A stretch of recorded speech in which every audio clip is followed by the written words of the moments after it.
In the Shoalhaven on the south coast of New South Wales, around 80% of the forest was burnt in the recent bushfires, wiping out a staggering number of animals.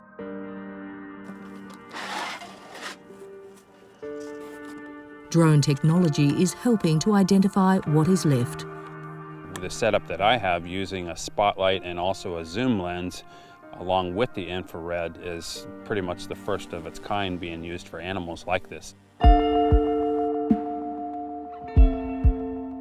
South of Ulladulla, researchers are trying to find out if a population of the threatened greater glider survived the December inferno.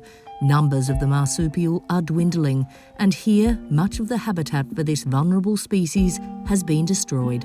We've been walking all through the forest here this morning that burnt 6 months ago, and most of the forests are almost deathly silent still.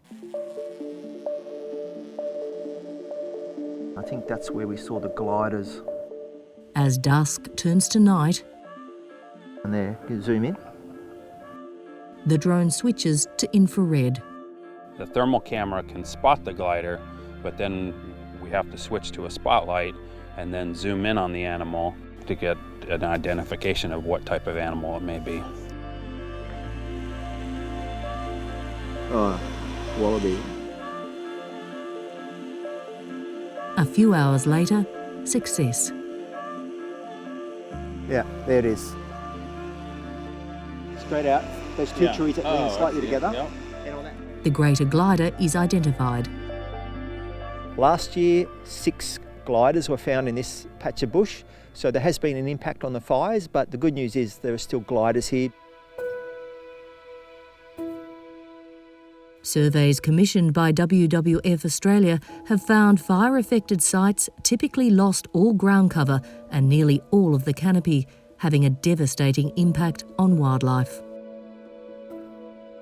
This research found a 90% reduction in ground-dwelling species in burnt areas. It's one of the first surveys done since Australia's devastating bushfires. And conservationists say it's the reason why it's so important to save what is left.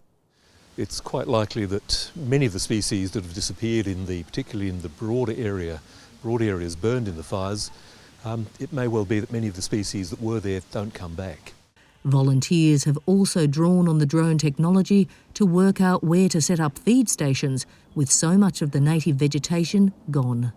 There's still not much food for them to actually eat.